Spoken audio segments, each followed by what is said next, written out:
বোমা বিস্ফোরণ, জাহাজ জব্দ এবং ধ্বংসের প্রকাশ্য হুমকি, এসবের মধ্য দিয়ে ডোনাল্ড ট্রাম্প কি কেবল চাপ সৃষ্টি করছেন, নাকি অজান্তেই একটি পথ খুলে দিচ্ছেন? এই প্রশ্নটা এখন আর কেবল কূটনৈতিক নয়, বরং অস্তিত্বের। ট্রাম্পের অবস্থান স্পষ্ট: ইরান একটি আসন্ন হুমকি, বিশেষ করে তার পারমাণবিক কর্মসূচি। কিন্তু বাস্তবতা আরও জটিল। ইরানের হাতে কার্যকর পারমাণবিক বোমা নেই, অন্তত প্রকাশ্য কোনো প্রমাণ পাওয়া যায়নি। বিপরীতে যুক্তরাষ্ট্র ও ইসরায়েল বহুদিন ধরেই পারমাণবিক শক্তিধর রাষ্ট্র হিসেবে প্রতিষ্ঠিত। এখানেই তৈরি হয় সেই মৌলিক বৈপরীত্য, যেখানে এক পক্ষ হুমকি আর অন্য পক্ষ প্রতিরোধের ভাষ্য নির্মাণ করে। মার্কিন গোয়েন্দা সংস্থা এবং আন্তর্জাতিক পরিদর্শন ব্যবস্থাগুলো দীর্ঘদিন ধরেই একটি সূক্ষ্ম অবস্থান ধরে রেখেছে। ইরান প্রযুক্তিগত সক্ষমতা তৈরি করছে, কিন্তু সরাসরি বোমা বানানোর পথে হাঁটছে এমন নির্দিষ্ট প্রমাণ নেই। ২০০৩ সালের পর থেকে অন্তত প্রকাশ্যে কোনো সুসংগঠিত অস্ত্র কর্মসূচির ইঙ্গিত পাওয়া যায়নি। কিন্তু প্রশ্ন হলো, এই অবস্থান কি স্থির থাকবে?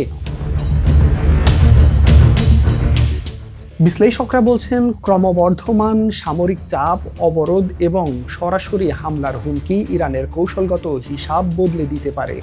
বিশেষ করে যখন প্রতিপক্ষের বার্তা একটাই, তোমার দুর্বলতাই তোমার সবচেয়ে বড় ঝুঁকি। এমন বাস্তবতায় আত্মরক্ষার সংজ্ঞাটিও বদলে যেতে বাধ্য হতে পারে ইরানের ক্ষেত্রে। ইরানের ভেতরেও সেই পরিবর্তনের ইঙ্গিত এখন স্পষ্ট। বিপ্লবী গার্ডের কিছু অংশ এখন মনে করছে পারমাণবিক অস্ত্রই একমাত্র কার্যকর প্রতিরোধ। কারণ তাদের অভিজ্ঞতা বলছে, প্রচলিত সামরিক শক্তি বা কূটনৈতিক সমঝোতা কোনোটিই এখন দীর্ঘমেয়াদে নিরাপত্তা নিশ্চিত করতে পারবেনি। এখানেই একটি অস্বস্তিকর বাস্তবতা সামনে আসে। প্রতিরোধ এবং প্ররোচনা কখন একে অপরের প্রতিচ্ছবি হয়ে ওঠে তা বোঝা কঠিন। বিশ্বাসের সংকট এই সমীকরণকে আরও জটিল করে তোলে। অতীতের অভিজ্ঞতা, চুক্তি ভেঙে যাওয়া, হঠাৎ সামরিক পদক্ষেপ তেহরানের দৃষ্টিতে যে কোনো সমঝোতাকেই অস্থায়ী করে তোলে। ফলে কাগজে লেখা নিশ্চয়তা আর বাস্তব নিরাপত্তার মধ্যে ফাঁক ক্রমেই বড় হয়। এদিকে পারমাণবিক কর্মসূচির যে কৌশল সামনে আনা হচ্ছে, তারও সীমাবদ্ধতা রয়েছে। সামরিক হামলায় অবকাঠামো ক্ষতিগ্রস্ত করা সম্ভব, কিন্তু জ্ঞান, দক্ষতা এবং প্রযুক্তিগত অভিজ্ঞতা মুছে ফেলা যায় না। বরং অনেক ক্ষেত্রে তা আরও বিকেন্দ্রীকৃত, আরও অদৃশ্য হয়ে ওঠে, যা ভবিষ্যতে নিয়ন্ত্রণ করা আরও কঠিন হয়ে উঠতে পারে।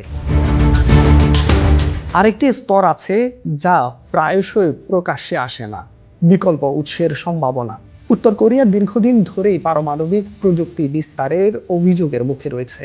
কিম জং উনের নেতৃত্বে দেশটি সরাসরি সংঘাতে না জড়িয়েও পরোক্ষভাবে বিভিন্ন অঞ্চলে প্রভাব বিস্তার করছে। তাত্ত্বিকভাবে এমন এক পরিস্থিতি কল্পনা করা অসম্ভব নয়, যেখানে প্রযুক্তি, উপাদান বা নকশা সবই ছায়ার আড়ালে আদান প্রদান হতে পারে। একইভাবে ভ্লাদিমির পুতিনের রাশিয়াকেও পুরোপুরি সমীকরণের বাইরে রাখা যায় না। ইতিহাস এই যুক্তিকে আরও জোরালো করে। 1994 সালে ইউক্রেন পারমাণবিক অস্ত্র ত্যাগ করেছিল নিরাপত্তা নিশ্চয়তার বিনিময়ে, কিন্তু পরবর্তী ঘটনা প্রবাহ সেই নিশ্চয়তার সীমাবদ্ধতা চোখে আঙুল দিয়ে দেখিয়ে দিয়েছে। ফলে প্রশ্নটা এখন শুধু ইরানের নয়, এটি একটি বৈশ্বিক সংকেত।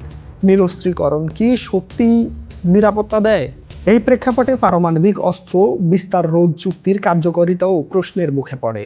বড় শক্তিগুলোর দ্বৈত মানদণ্ড, চুক্তির অপূর্ণ বাস্তবায়ন এবং কিছু রাষ্ট্রের বাইরে থাকা, সব মিলিয়ে এই বাস্তবতা বিশ্বাসযোগ্যতা ক্ষয়ে যাচ্ছে। একই সময়ে বিশ্বজুড়ে অস্ত্র প্রতিযোগিতা নতুন গতি পাচ্ছে। যুক্তরাষ্ট্র, রাশিয়া, ইউরোপীয় শক্তি এবং চীন সবাই নিজেদের সক্ষমতা বাড়াচ্ছে। পুরনো অস্ত্র নিয়ন্ত্রণ কাঠামো দুর্বল হয়ে পড়ছে। নতুন কোনো স্থিতিশীল কাঠামো এখনো দৃশ্যমান নয়। এই পরিস্থিতিতে একটি বিপজ্জনক বার্তা ছড়িয়ে পড়ছে: নিরাপত্তা চাইলে নিজেকেই তা নিশ্চিত করতে হবে।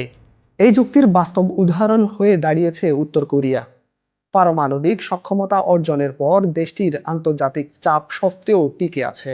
অনেকের চোখে এটি একটি স্পষ্ট বার্তা। পারমাণবিক অস্ত্র কেবল শক্তি নয়, এটি এক ধরনের বীমা। তাহলে প্রশ্নটা আবার ফিরে আসে, ইরানের সামনে কি অন্য কোনো পথ খোলা আছে? যদি তেহরান এই পথে হাঁটে তবে এর প্রভাব সীমাবদ্ধ থাকবে না। মধ্যপ্রাচ্যে শক্তির ভারসাম্য বদলে যেতে পারে। সৌদি আরব, মিশর এবং তুরস্কও নিজেদের নিরাপত্তা পুনর্বিবেচনা করতে বাধ্য হতে পারে। ফলে একটি আঞ্চলিক প্রতিযোগিতা খুবই দ্রুত বৈশ্বিক রূপ নিতে পারে। আর তখন প্রশ্নটা আর শুধু ইরানকে ঘিরে থাকবে না, বরং প্রশ্ন হবে এই খেলার শেষ কোথায়। যখন পারমাণবিক হুমকি ধীরে ধীরে স্বাভাবিক হয়ে ওঠে, তখন কূটনীতি বারবার ব্যর্থ হয়। বিশ্ব এমন এক প্রান্তে এসে দাঁড়ায় যেখানে শক্তিই একমাত্র ভাষা হয়ে ওঠে। আর সেই ভাষা একবার প্রাধান্য পেলে সেটিকে থামানো কতটা সম্ভব, সেটি হয়তো এখন সবচেয়ে বড় অনিশ্চয়তা।